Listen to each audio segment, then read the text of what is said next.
The Coup de Grace by Ambrose Bierce. The fighting had been hard and continuous. That was attested by all the senses. The very taste of battle was in the air. All was now over. It remained only to succor the wounded and bury the dead, to tidy up a bit, as the humorist of a burial squad put it. A good deal of tidying up was required. As far as one could see through the forests, among the splintered trees, lay wrecks of men and horses. Among them moved the stretcher-bearers, gathering and carrying away the few who showed signs of life. Most of the wounded had died of neglect, while the right to minister to their wants was in dispute. It is an army regulation that the wounded must wait. The best way to care for them is to win the battle. It must be confessed that victory is a distinct advantage to a man requiring attention, but many do not live to avail themselves of it. The dead were collected in groups of a dozen or a score and laid side by side in rows while the trenches were dug to receive them. Some, found at too great a distance from these rallying points, were buried where they lay. There was little attempt at identification, though in most cases the burial parties being detailed to glean the same ground which they had assisted to reap. The names of the victorious dead were known and listed. The enemy's fallen had to be content with counting, but of that they got enough. Many of them were counted several times, and the total,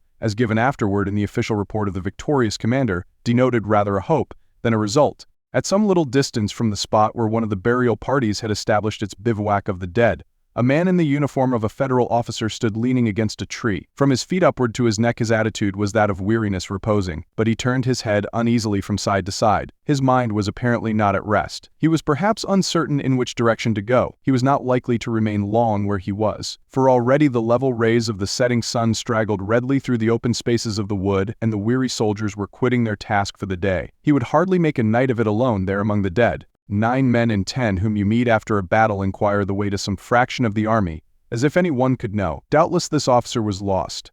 After resting himself a moment, he would presumably follow one of the retiring burial squads. When all were gone, he walked straight away into the forest toward the red west, its light staining his face like blood. The air of confidence with which he now strode along showed that he was on familiar ground. He had recovered his bearings. The dead on his right and on his left were unregarded as he passed. An occasional low moan from some sorely stricken wretch whom the relief parties had not reached, and who would have to pass a comfortless night beneath the stars with his thirst to keep him company, was equally unheeded.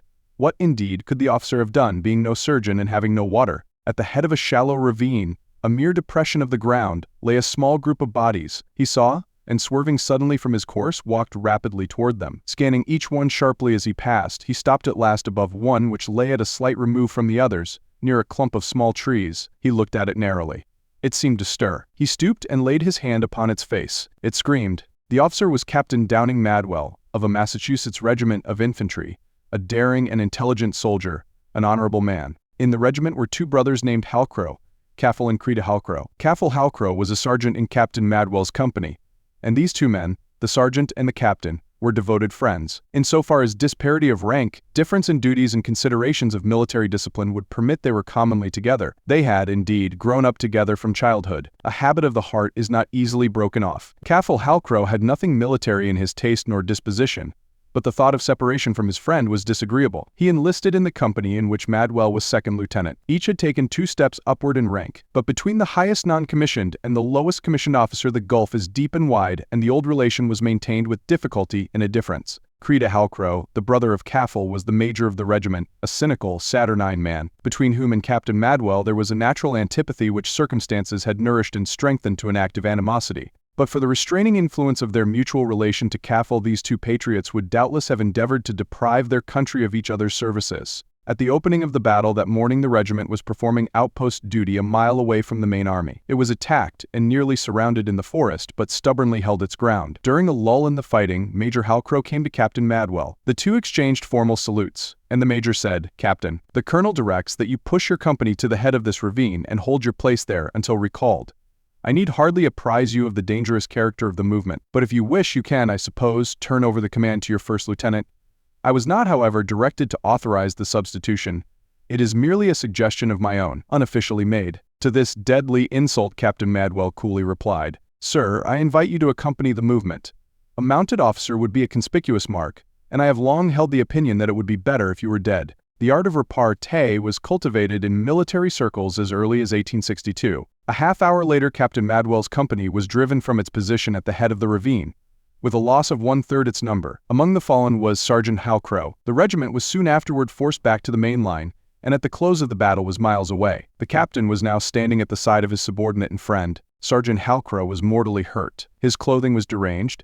It seemed to have been violently torn apart, exposing the abdomen. Some of the buttons of his jacket had been pulled off and lay on the ground beside him, and fragments of his other garments were strewn about. His leather belt was parted and had apparently been dragged from beneath him as he lay. There had been no great effusion of blood. The only visible wound was a wide, ragged opening in the abdomen. It was defiled with earth and dead leaves. Protruding from it was a loop of small intestine. In all his experience, Captain Madwell had not seen a wound like this. He could neither conjecture how it was made nor explain the attendant circumstances, the strangely torn clothing, the parted belt, the besmirching of the white skin. He knelt and made a closer examination. When he rose to his feet, he turned his eyes in different directions as if looking for an enemy. 50 yards away, on the crest of a low, thinly wooded hill, he saw several dark objects moving about among the fallen men.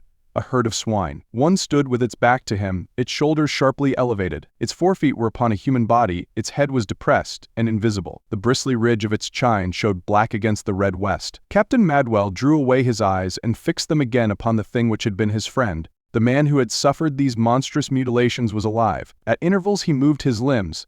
He moaned at every breath. He stared blankly into the face of his friend, and if touched, screamed. In his giant agony he had torn up the ground on which he lay. His clenched hands were full of leaves and twigs and earth. Articulate speech was beyond his power. It was impossible to know if he were sensible to anything but pain. The expression of his face was an appeal. His eyes were full of prayer.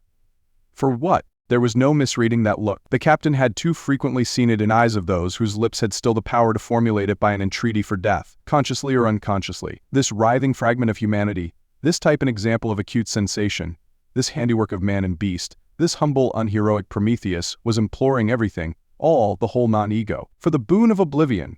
To the earth and the sky alike, to the trees, to the man, to whatever took form in sense or consciousness, this incarnate suffering addressed that silent plea. For what, indeed?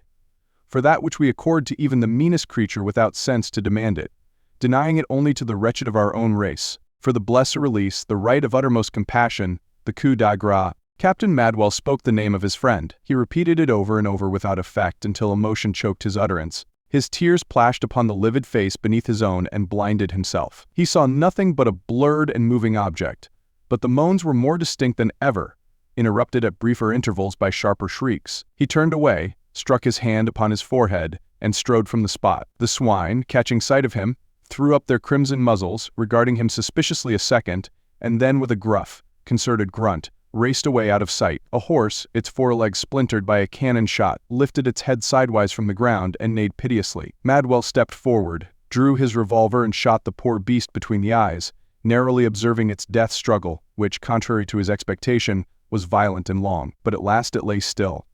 The tense muscles of its lips, which had uncovered the teeth in a horrible grin, relaxed. The sharp, clean-cut profile took on a look of profound peace and rest. Along the distant, thinly wooded crest to westward the fringe of sunset fire had now nearly burned itself out. The light upon the trunks of the trees had faded to a tender gray. Shadows were in their tops, like great dark birds' approach. Night was coming, and there were miles of haunted forest between Captain Madwell and camp. Yet he stood there at the side of the dead animal, apparently lost to all sense of his surroundings. His eyes were bent upon the earth at his feet. His left hand hung loosely at his side. His right still held the pistol. Presently he lifted his face, turned it toward his dying friend and walked rapidly back to his side. He knelt upon one knee, cocked the weapon, placed the muzzle against the man's forehead, and turning away his eyes pulled the trigger. There was no report. He had used his last cartridge for the horse. The sufferer moaned and his lips moved convulsively. The froth that ran from them had a tinge of blood. Captain Madwell rose to his feet and drew his sword from the scabbard. He passed the fingers of his left hand along the edge from hilt to point. He held it out straight before him, as if to test his nerves. There was no visible tremor of the blade. The ray of bleak skylight that it reflected was steady and true. He stooped and with his left hand tore away the dying man's shirt, rose and placed the point of the sword just over the heart. This time he did not withdraw his eyes. Grasping the hilt with both hands, he thrust downward with all his strength and weight. The blade sank into the man's body, threw his body into the earth. Captain Madwell came near falling forward upon his work. The dying man drew up his knees, and at the same time threw his right arm across his breast and grasped the steel so tightly that the knuckles of the hand visibly whitened. By a violent but vain effort to withdraw the blade, the wound was enlarged. A rill of blood escaped, running sinuously down into the deranged clothing. At that moment 3 men stepped silently forward from behind the clump of young trees which had concealed their approach. 2 were hospital attendants and carried a stretcher. The third was Major Creta Halcrow,